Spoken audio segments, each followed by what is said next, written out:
This time on Talking Vehicles with Joe, more Cadillacs. When I ended the last video, I had mentioned that I just got to the point where we had leased the 2011 Cadillac SRX SUV crossover for my wife. And that car had the 3-liter V6 in it. And it was the first SUV that we had ever had, the first one that my wife had ever driven. And she really loved it because of the visibility. Now, I was driving our 2008 Cadillac CTS that my wife had been driving. And over the course of a couple of not quite a couple of years, the mileage had gotten up on that car to where it was in excess of 80,000 miles. Now, the 3.6-liter engine had developed a reputation for having timing chain problems. And those problems usually showed up somewhere between 90 and 110,000 miles. And I was pushing 90,000 miles. It had over 80,000 miles on it. I didn't want to invest in a timing chain on the car, so I took the 2011 SRX and we leased a 2012 SRX for my wife. It had the 3.6 V6 in it, which, again, had the timing chain problems. But because it was a lease, I knew I wouldn't be keeping it long enough and the mileage wouldn't get high enough to where that would be a problem. So we had two red Cadillac SRXs. And it was an interesting juxtaposition between the one with the 3-liter V6 and the one with the 3.6. The 3-liter V6 was, I believe, like 260 horsepower, and the 3.6 was 304 horsepower. Definitely preferred the 3.6, more low-end torque. The torque came in at a much lower RPM, and there was more of it. So the vehicle was more responsive right off the line. And the higher horsepower didn't hurt anything either. The fuel economy was very similar on them. Well, we drove those for a while, and once the lease on the 2011 was up, it was time for me to get another vehicle. And I bought a 2011. I found a used 2011 Cadillac CTS. Now, it had the 3-liter engine in it, so I wasn't as worried about the timing chain. It was black with a black interior. And I drove it while my wife drove the 2012 CTS.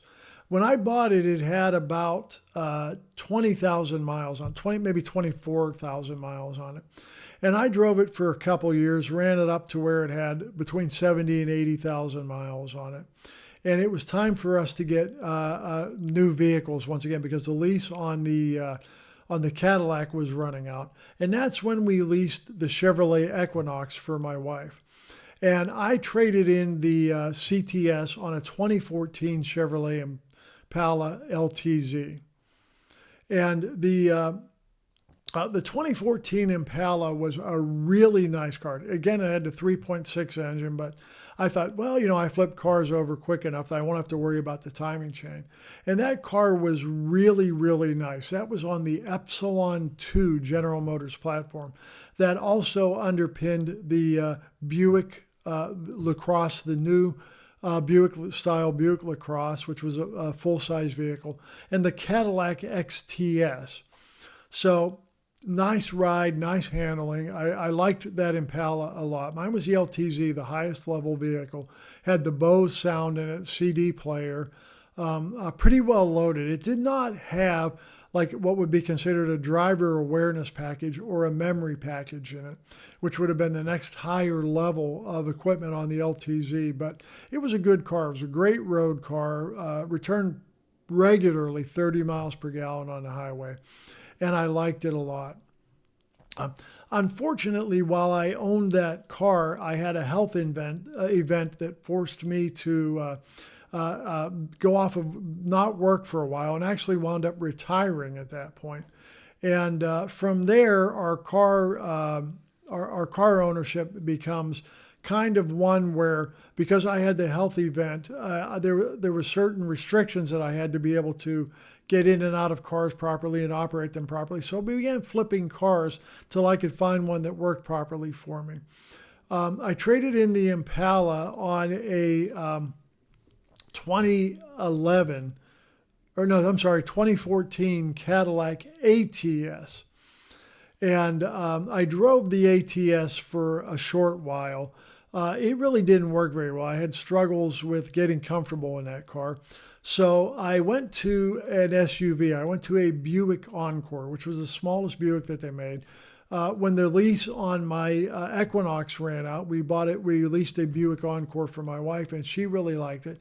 And I liked driving it too. It was good for me to get in and out of. It was good to see out of. And so we had a couple of Buick Encores, a 2017 and a 2018 that we drove for a while.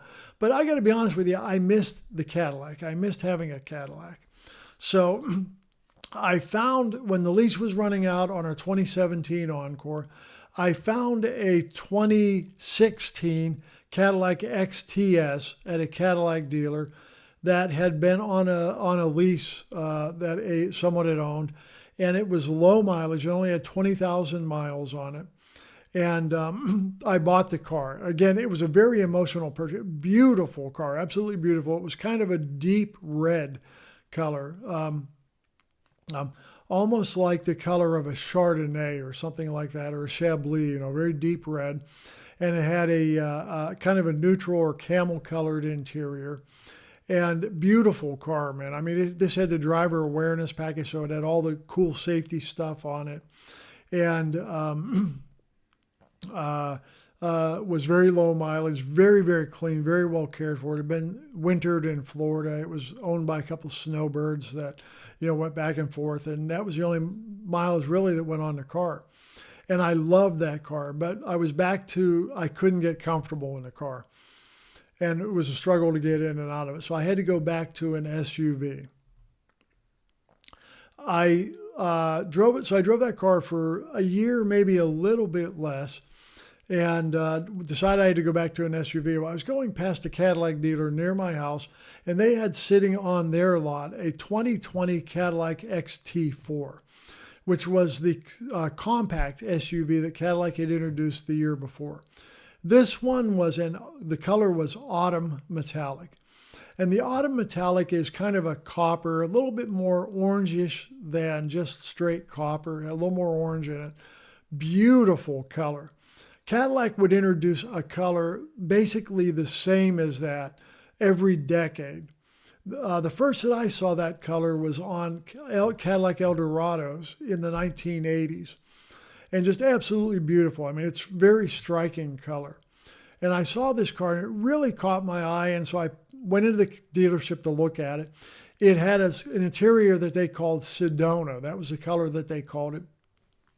It was the color of a brand new baseball glove. And those two colors together were just striking. So I traded my XT4 and leased that my XTS rather. I'm sorry, Cadillac XTS, and leased the XT4, and really liked that vehicle a lot. The challenge was when my lease came to an end on that vehicle, the buyout on it was going to cost me almost as much as if I would go buy a new vehicle, something else. And at that point, my wife and I were kind of planning on selling and maybe building another house, something that was all on one level that would be more suited for us and where we were in life at this point. So we knew we were going to have the expenses coming up of building a house or buying another house, and we didn't want to spend too much money on the car. So I found a Buick Encore, a 2022 Buick Encore Avenir, that was on the same platform as the XT4, loaded up vehicle. And the one thing that the Buick had that you couldn't even get on a Cadillac unless you bought what they called the sport model with the highest level of trim was their continuously variable damping or active suspension. And believe it or not, driving the Buick felt more like a Cadillac than a Cadillac. It was smoother, more refined. The shifts in the transmission are smoother, and I still own that car today. And it is a wonderful car. I enjoy driving that car very much. Well, and backtracking just a little bit, when the lease on the 2018 Encore, we traded in the 27 Encore on my XTS. My wife took the 2018. When the lease was running out on that, we leased a 2021 Buick Encore GX. Different vehicle than the Encore, longer platform, smaller engine, even though it was bigger, smaller engine. This one was called chili red, black interior. And we had some troubles with that car. Right after we got it, there were some electronic troubles with it. It had electric power steering, and it would give us messages that the power steering wasn't working, needed serviced, or that there was some other problems with it. The dealer was able to sort that out, and it was okay. But at about I think it was around maybe 15 to 20,000 miles, we got a message that the service engine light came on, and a message in the message center that said service vehicle immediately. If you push your OnStar button when you get a light like that on a General Motors, they will give you they will read the trouble codes and tell you what was wrong. And they told us that our turbocharger had a problem. So we go to the dealer, and the wastegate had malfunctioned in the turbocharger, and they wound up putting a new turbocharger in that Buick. That the engine ran fine the whole time. You'd have never known that there was anything wrong with it, but the turbocharger had a problem, and we needed to get it repaired. So we get it repaired, and the only challenge we had with it after they did the repair was the vehicle started using oil. I would dump a quart of oil in it between every 1,500 and 2,000 miles. And that made me a little nervous. Now, we did buy the car out of the lease. We bought the car out of the lease. And shortly after we did that, the actuator for the vehicle was in front-wheel drive mode normally. And if there were slippery surfaces, it would go into all-wheel drive. It was an all-wheel drive vehicle. And shortly after we bought it out of the lease, the actuator that put the vehicle into all-wheel drive in the rear, a differential failed, and that had to be replaced. So the vehicle was approaching about 50,000 miles, and that's when I found the other vehicle that I currently have, my 2025 Cadillac Optique. Now, I call it an Optique. All the reviews that I've seen call it an Optic. It's OPTIQ. If you look at Cadillac's electric vehicles and the names they have for the electric vehicles, they all end in IQ. Even the electric Escalade, the full battery vehicle electric Escalade, is an Escalade IQ. And they have the Lyric, the Vistic, and the Optic. Now, again, all the reviewers call it, they end their name like they call it the Vistic and the Lyric. And when I first went in to look at this car, I walked into the Cadillac dealer and I said, hey, I want to look at an Optic. And he said, oh yeah, we have lots of Optique.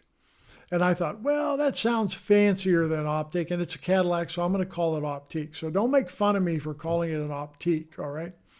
So anyway, I looked at this Optique. It had 5,000 miles on it. It had been originally owned by General Motors, and I got a screaming good deal on it. We traded our 2021 Buick in on that car, and I've owned it since right before Thanksgiving of 2025.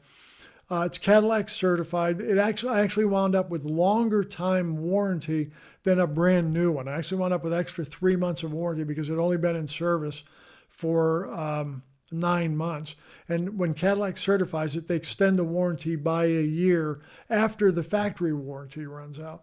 So I actually wound up with 3 months longer warranty than what I would have got buying a brand new one. And I love the vehicle. I'm really happy with it. The more I drive it, it takes a little bit of getting used to because the driving experience is different. And I'm going to do a video talking about the two vehicles and kind of comparing, the driving experience of an electric versus a gasoline car. But I will tell you, I do love the car. I'm very happy with it. Takes some getting used to. There's some quirky things about it that I'm not 100% sure that need to be the way that they are. Everything's done through the touch screen. Even you can't even open the glove box without having the touch screen on. But I'll get into that in another video. So that pretty much covers all my vehicles and any kind of interesting experiences that I've had with them. I will tell you that in my situation, I have a gasoline vehicle and an electric vehicle. I think if you're going to have an electric vehicle, it's good, and you're a dual vehicle household, it's good to have one gasoline vehicle as well. That seems to be an ideal situation, at least in my case. So I think you could live with an electric vehicle being your exclusive vehicle, but I prefer having a gasoline backup. All right, I'll stop for now. We're getting kind of long. Thank you so much for watching. I hope you've enjoyed this series where I've talked about my cars and some of my experiences with them. As I think of other things, I may wind up doing more videos talking about them, but I won't do them as a series. I'll just occasionally pop one up where I talk about them. Again, thanks for watching. I appreciate it. If you enjoyed this video, like, subscribe, comment. My email address is in the description. If you want to email me and talk a little more about cars, a little more in depth, love to hear from you. Again, keep your eye open. I drop a new video every Friday right here on YouTube. Thanks for watching, and we'll see you next Friday.